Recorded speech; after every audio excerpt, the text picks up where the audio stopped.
Hello and welcome back. We're still on algebraic expressions. In this video we're going to be learning how we can find the highest common factor for algebraic expressions. We're going to be using this example to illustrate how we can find the highest common factor. So we are saying we want to find the highest common factor, HCF, of the following. On part A we have 12a squared b and 28a cubed b squared. On part B we have 20m squared n of n minus 1 and 18mn cubed of n minus 1 squared. Alright, so this is how we do it. Before we start working, I want you to recall the following. So I want you to remember what is an HCF? What is the highest common factor? The HCF is the largest number that divides into two or more numbers. Exactly. Alright, so that is what we call the HCF. And also you need to know that when looking for the HCF, you have to first express the terms as products of factors, and I prefer you do that in index form. So express the terms that you have as products of factors. So if you understand these things, then you won't have a challenge in finding the HCF. Alright, so let's look at our example, part A. Alright, on part A we have 12a squared b, and we also have 28a cubed b squared. Now remember what I said. First express the terms as products of factors. Right, so we covered how we can find prime factors for numbers, so we're not going to be covering that in this video. I want you to go back to those videos in our course 1 of this revision series. So for 12, if we express 12 as a product of prime factors, then 12, remember 12 is 4 times 3, and 4 is 2 squared, so it's the same as 2 squared times 3. So we can be having 2 squared times 3 for 12, right? And that will be multiplied by a squared multiplied by b. So I have expressed 12a squared b as product of factors in index form. And also for 28 is 2 squared times 7, because 28 is 7 times 4. Alright, so multiplied by a cubed multiplied by b squared. So I've also expressed 28a cubed b squared as a product of its factors in index form. Now for the HCF, the highest common factor, we are looking at the factors of both algebraic terms, and what we do here is, for the HCF we have to collect the common factors only.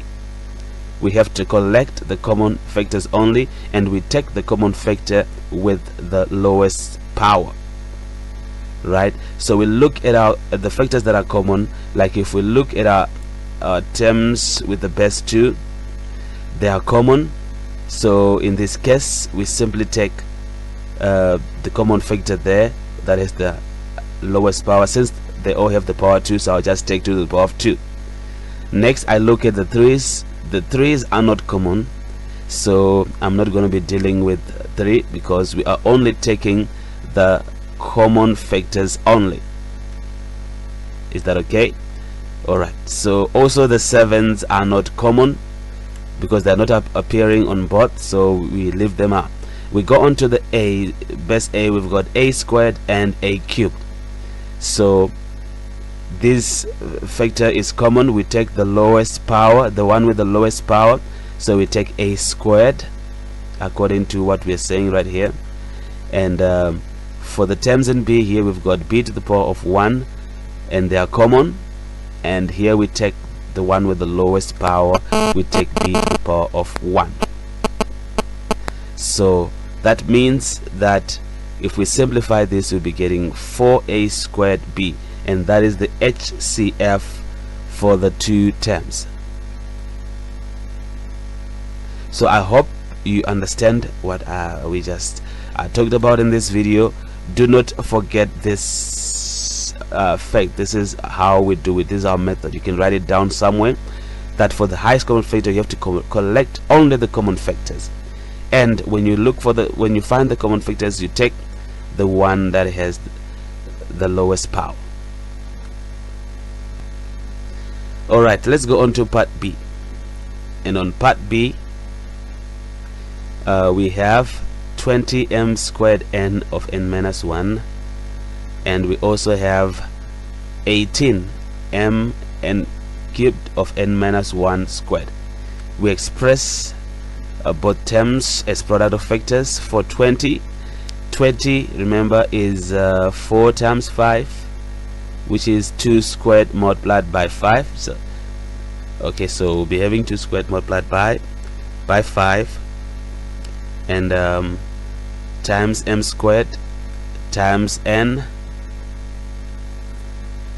minus 1.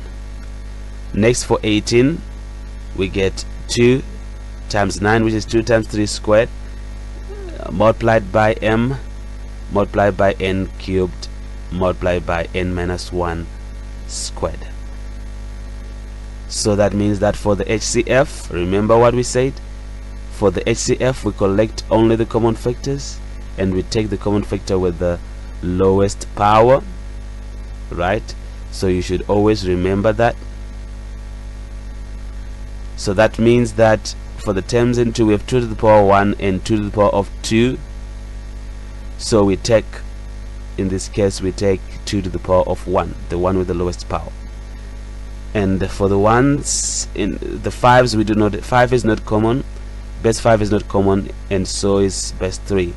We go on to m. We've got m squared and m to the power of 1.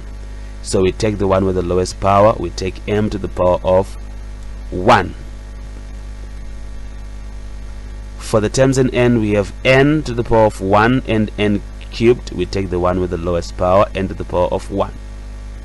For the terms in n minus 1, we have n minus 1 to the power of 1 and n minus 1 to the power of 2. We take n minus 1 with the power of 1 because they are common, and we simplify. We get 2mn of n minus 1, and that's the solution to part B.